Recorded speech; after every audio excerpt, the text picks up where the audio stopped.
Hi everyone, thanks for watching Access Hockey MI. It's a weird day to film and I kind of feel strange. It feels weird. We're filming a couple videos in a week, believe it or not, because there's so much to cover because the Prospects Tournament just concluded. If you see us looking down, we're looking at our notes, by the way, so we're not ignoring you. Here they are.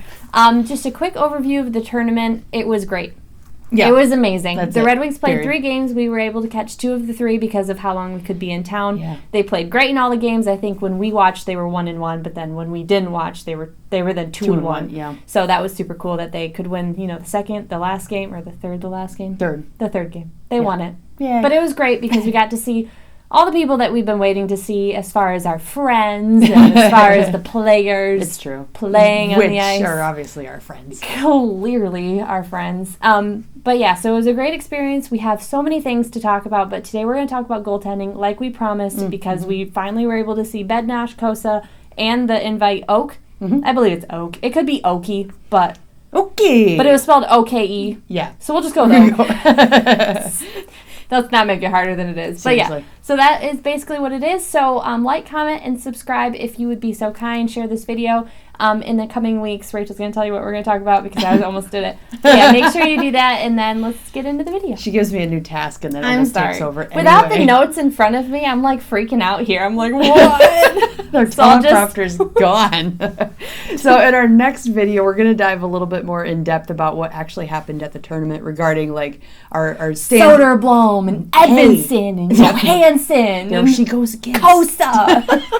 All the names everyone knows, and then a few people don't remember. Yeah. But we're going to go to our standouts, our letdowns, or, the guys that aren't quite at our expectations, and then just kind of looking ahead to development in depth, which is obviously what we do.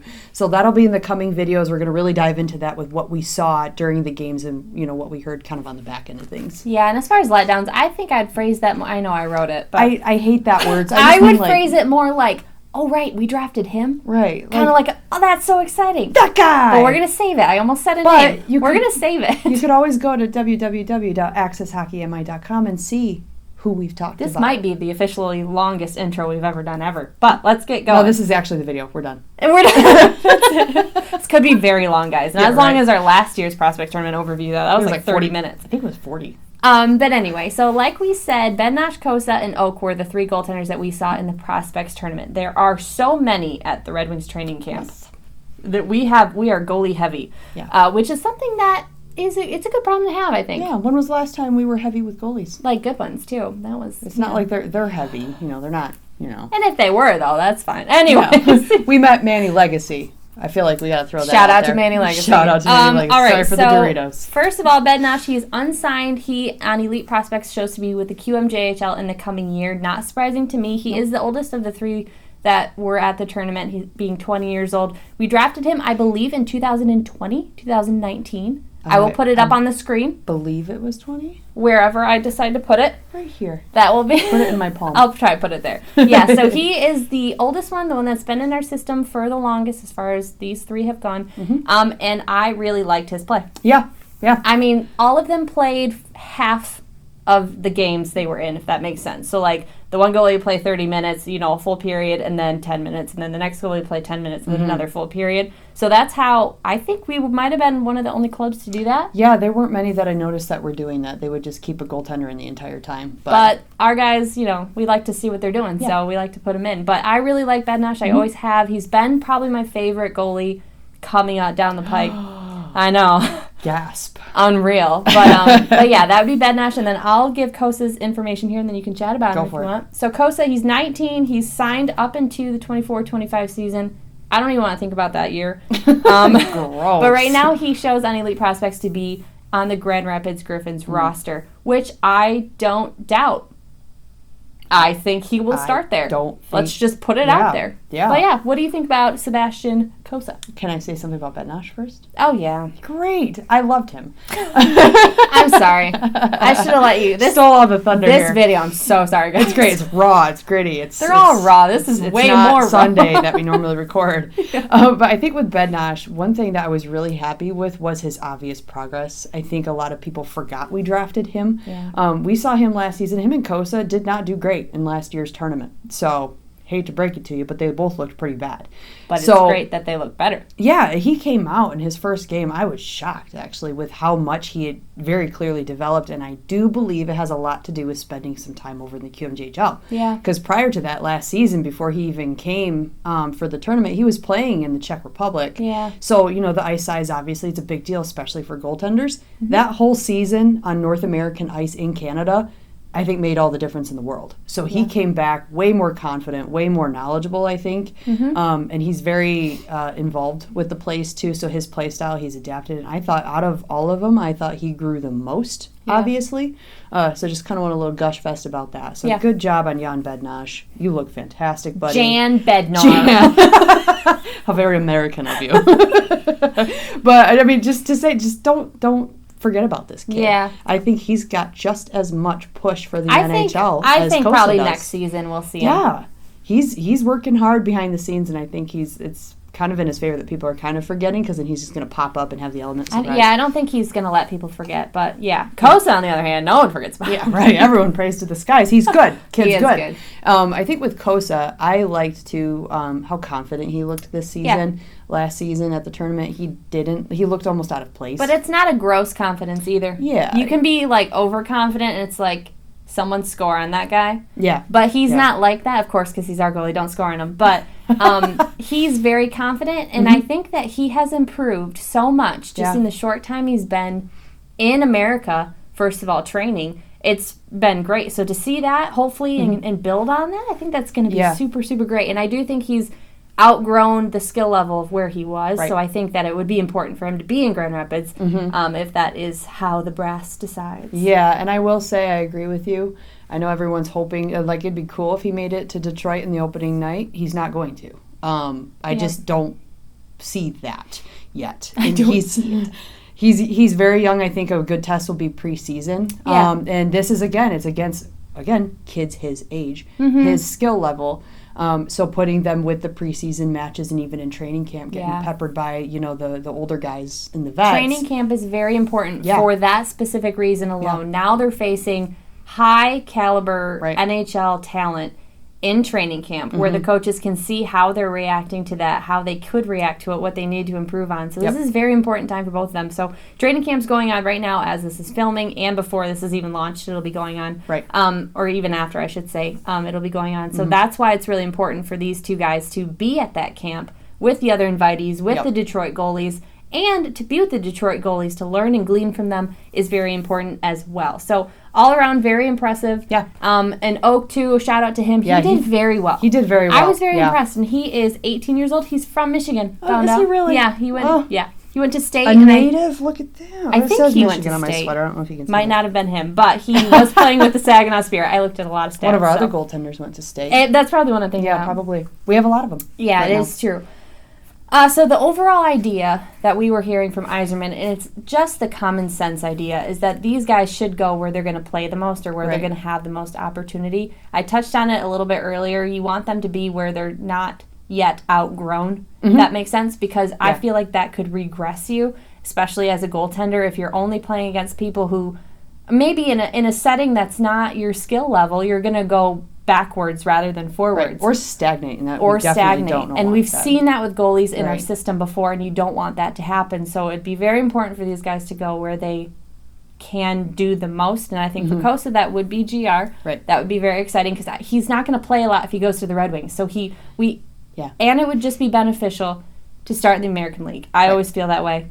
Usually feel that way. Yeah. So I think that would be my opinion. Well, and if you look at our current Detroit roster, both of the goaltenders that we have that are starters started in the American League, and they both did very well and performed very well and took their time getting there. So I think it's cool because it shows the track of the AHL, specifically for goaltenders.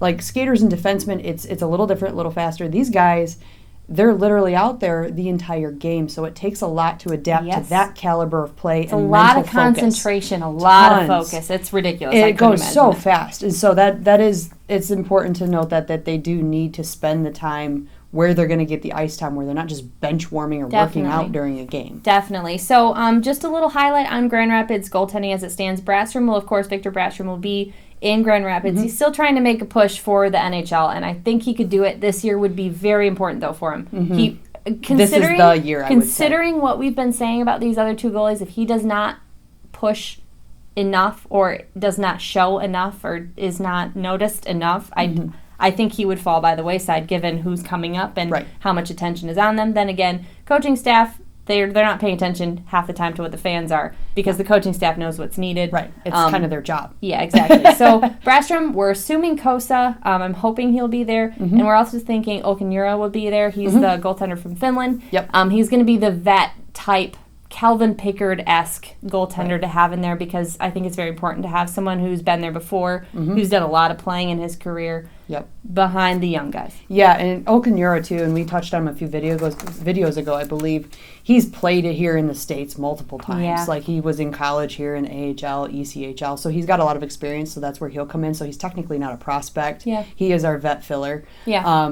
Bratstrom, I do believe you're right. This is, I believe, his year. It's either now or never, and I feel like a lot of these prospects, the competition that's been created internally, it's a now or never mentality. Like you push hard, you put the pedal to the metal, and you just go. Yeah. Just to prove your point, really, and prove that you belong at the top. And with that, we've also signed John Letherman. He was the one out of Michigan State. So I mean, we of course we have Toledo as well.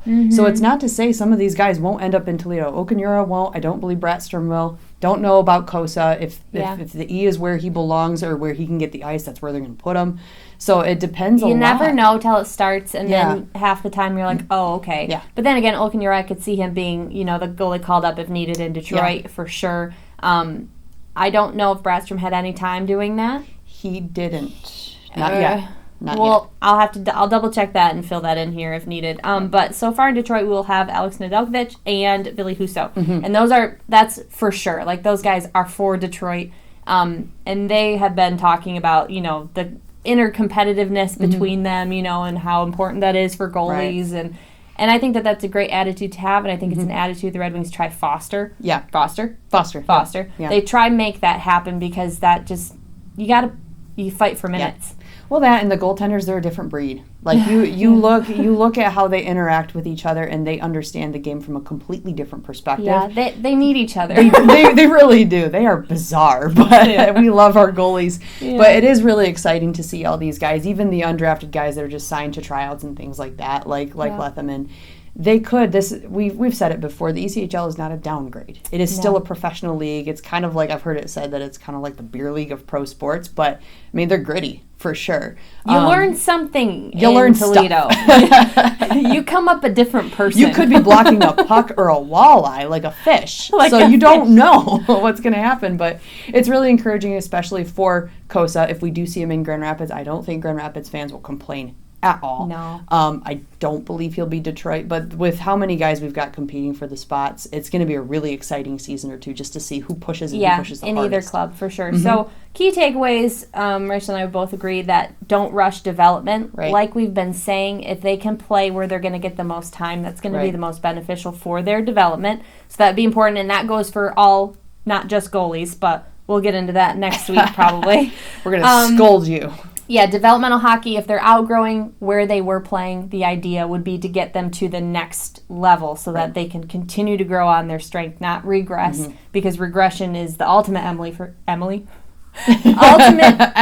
I told her I wasn't speaking correctly today. Slobbering all over her words. So we better wrap this up. But so be realistic, basically. Like these guys, they know what they need to do. The team and the leadership knows where they're trying to take this team. Yeah. And the steps they need to take to get there. And I really think by looking at the prospects we have that the leadership actually believes now we have the pieces that we need to make a highly competitive team. Yeah, to start. And I think that will translate into Grand Rapids being a very good team. Yep. And people being very excited for that to then translate to the NHL because it's not going to stay in GR when it is that way. All those players just get that experience to then be torn away from us. The last time we had this many really good rookies, we won the Calder Cup. It's true. So I'm not saying... But it didn't translate to Detroit at that point. But we're going to get there. I still believe in the plan, Yeah, but I think Grand Rapids will be very exciting. It's going to be exciting to watch either way. So Detroit Red Wings are putting up their games, their scrimmages and whatnot on YouTube. So make sure you're watching those for the training camp. They're very exciting just to see them play, see them get out there and and remember your favorite players. Let us know in the comments if you have any ideas or any opinions on any of these 3 goaltenders that we talked about today, where you think they're going to be. That would be very interesting. And then looking forward to our next video, which we'll be posting on the same day. I believe it ends up being Tuesdays.